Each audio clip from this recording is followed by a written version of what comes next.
Canadian Prime Minister Justin Trudeau has put all speculation to rest, announcing his resignation from the top post.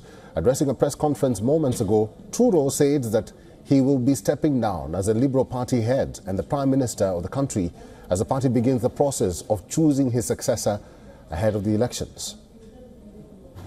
I intend to resign as party leader, as Prime Minister, after the party selects its next leader through a robust, nationwide, competitive process. Last night, I asked the President of the Liberal Party to begin that process. The outgoing Prime Minister also said that work of the Parliament will be suspended till March 24th, citing months of political paralyses. Trudeau said that he has advised the Governor-General to take the necessary steps to suspend Parliament for the next 3 months. The move follows plummeting popularity nationwide. Trudeau is facing intense pressure amid record inflation, a housing crisis, rising food prices and voter fatigue. Recent polls show the Liberal Party at a record low popularity, its worst pre-election performance in over a century. The latest poll shows declining preference for Trudeau as Prime Minister, with opposition conservative leader becoming increasingly popular. For months, more and more Liberal Party members have raised questions of a growing leadership crisis. In October last year, 24 backbench Liberal members of Parliament signed a letter urging him to step down. 2 weeks ago, over 50 Liberal parliamentarians asked Trudeau to step down. The situation then deteriorated further with the shock resignation of Deputy Prime Minister Chrystia Freeland. The next big question now is who will succeed Trudeau as a ruling party's leader ahead of critical elections which are supposed to be held before October this year.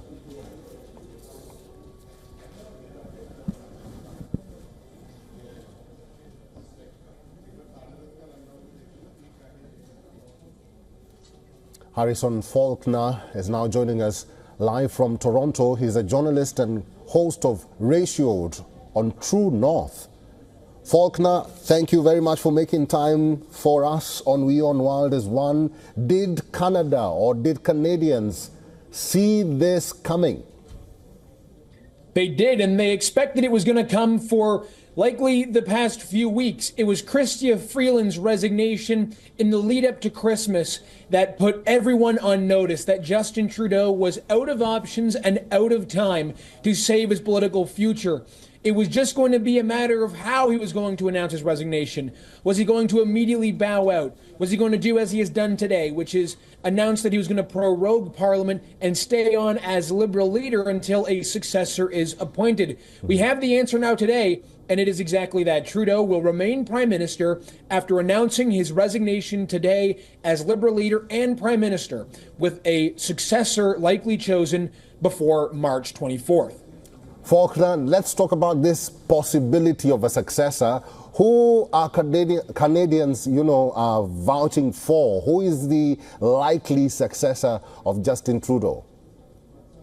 Well, it's an interesting question because I think most Canadians don't want any of the Liberal cabinet ministers to become the next leader. But I think if they were to choose, the most likely scenario is that Dominic LeBlanc, the new finance minister, the man who accompanied Justin Trudeau on his trip to Mar-a-Lago to meet Donald Trump a month ago, will likely be the next interim leader, the person who will be chosen to be a sacrificial lamb at the next federal election. The reason for that is because Canadians see Dominic LeBlanc as a guy that has managed to stay out of the headlines, to avoid controversy, unlike his other cabinet colleagues, and someone who I think most people view as somewhat and decently competent. The front runner that the news is talking about and people want to see is Mark Carney, the former governor of the Bank of Canada and the governor of the Bank of England.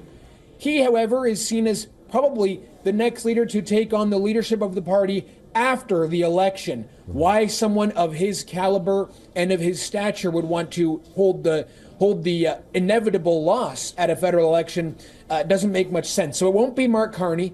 It could be Dominic LeBlanc. It could be a man named Francois-Philippe Champagne, another cabinet minister under Justin Trudeau, and perhaps as well Melanie Joly, Canada's foreign affairs minister.